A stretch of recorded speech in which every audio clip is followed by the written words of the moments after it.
休克疗法是一种经济政策，以其短期的冲击性措施而闻名。当一个国家面临经济困境，例如高通胀、财政赤字或持续的经济衰退时，政府可能会考虑采取休克疗法来刺激经济增长。休克疗法的核心思想是通过快速、大规模的改革措施来打破现有的经济体系，以期达到重启经济的目的。这些改革措施包括货币改革、财政紧缩、市场开放、私有化和去除管制等。休克疗法的目标是通过创造一个更有竞争力、透明度更高且更具市场导向的经济环境，吸引投资并促进经济增长。然而，休克疗法也存在一些争议和风险。由于其快速而激进的改革方式，休克疗法可能导致短期的经济不稳定和社会动荡。此外，休克疗法可能对弱势群体产生负面影响，例如失业率上升和社会福利减少。一个曾经使用休克疗法的国家是俄罗斯。在上世纪90年代初，俄罗斯面临着持续的经济衰退和高通胀问题。为了改变现状，俄罗斯政府采取了休克疗法的措施，包括货币改革、财政紧缩和市场开放等。这些改革措施带来了经济的短期动荡，但也为俄罗斯的经济增长奠定了基础。我们是个初创小团队，我们在用心地做视频，我们希望得到你的鼓励。如果你喜欢这个视频，麻烦你点赞和订阅，以便让视频更符合 YouTube 的算法。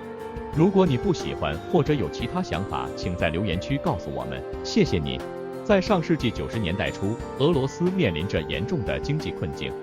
在苏联解体后，俄罗斯经济遭遇了严重的衰退，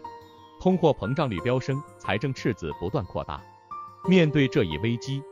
俄罗斯政府决定采取休克疗法来重振经济。俄罗斯的休克疗法主要包括3个方面的改革：货币改革、财政紧缩和市场开放。首先，俄罗斯进行了货币改革，采取了剧烈的贬值措施，以解决高通货膨胀问题。这导致了短期内价格的剧烈波动，但也为俄罗斯经济的稳定奠定了基础。其次，俄罗斯实施了财政紧缩政策，削减了政府开支并加大税收征收力度，以减少财政赤字。最后，俄罗斯推行市场开放和私有化，逐步放松对经济的管制，吸引外国投资并促进市场竞争。实施休克疗法后，俄罗斯经历了一系列的经济转变。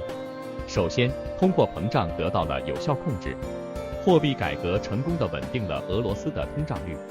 为经济的健康发展创造了有利条件。其次，财政赤字得到了明显减少，财政紧缩政策的实施使得政府能够更好地控制开支，减少了财政赤字的规模。此外，市场开放和私有化政策吸引了大量外国投资，促进了经济的增长和发展。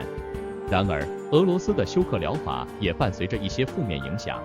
在改革初期，许多国有企业遭遇了困境，大量失业和社会动荡问题出现。此外，休克疗法也导致了贫富差距的扩大，一些人受益于改革，而另一些人则失去了生活保障。尽管如此，俄罗斯的休克疗法在一定程度上取得了成功。经过短期的动荡和调整，俄罗斯逐渐恢复了经济增长势头，实现了经济结构的转型和市场机制的建立。这一经验对其他国家也具有一定的启示意义，即在面临经济危机时，采取果断的改革措施可能会带来短期的困难，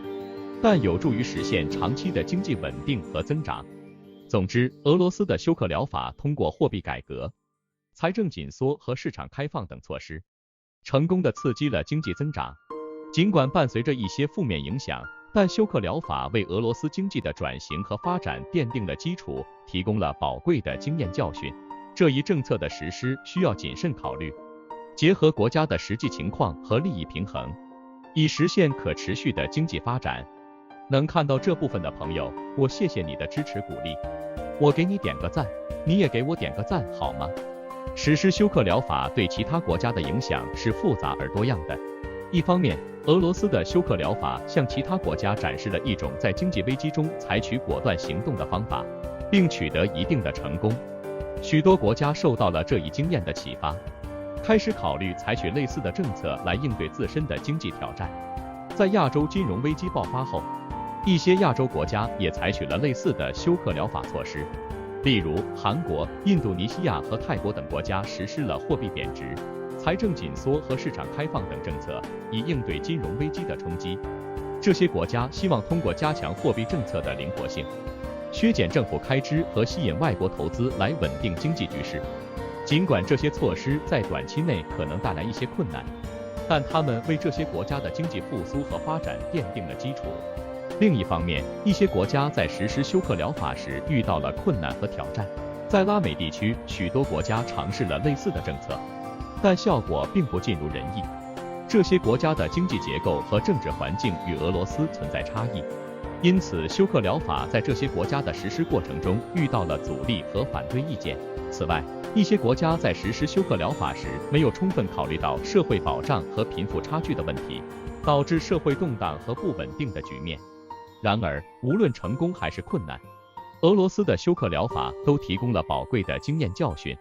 首先，休克疗法的实施需要充分考虑国家的实际情况和利益平衡。不同国家的经济结构、政治环境和社会情况各不相同，因此需要制定适合自身国情的改革方案。其次，休克疗法需要综合考虑经济、社会和政治因素，以避免出现社会动荡和不稳定局面。改革过程中应重视社会保障，减少贫富差距，确保改革的普惠性和可持续性。在全球范围内，俄罗斯的休克疗法对于国际经济秩序和全球化进程也产生了深远的影响。休克疗法的实施使俄罗斯更加积极地走向市场经济和全球化，吸引了大量外国投资和技术转移，这为俄罗斯与其他国家的经济合作和交流提供了新的机遇。同时，俄罗斯作为一个重要的经济体，其经济稳定与发展也对世界经济产生了积极的影响，为全球经济复苏和增长注入了新的动力。总之，俄罗斯的休克疗法在世界范围内产生了广泛的影响，它向其他国家展示了在经济危机中果断行动的重要性，并为一些国家提供了应对经济挑战的借鉴经验。然而，休克疗法的实施也需要因地制宜，充分考虑国家的实际情况和利益平衡，以确保改革的普惠性和可持续性。此外，休克疗法对国际经济秩序和全球化进程也产生了深远影响，促进了俄罗斯与其他国家的经济合作和交流，为全球经济复苏和增长注入了新的动力。通过总结休克疗法的成功经验和教训，各国可以更好地应对经济挑战，实现可持续的经济发展。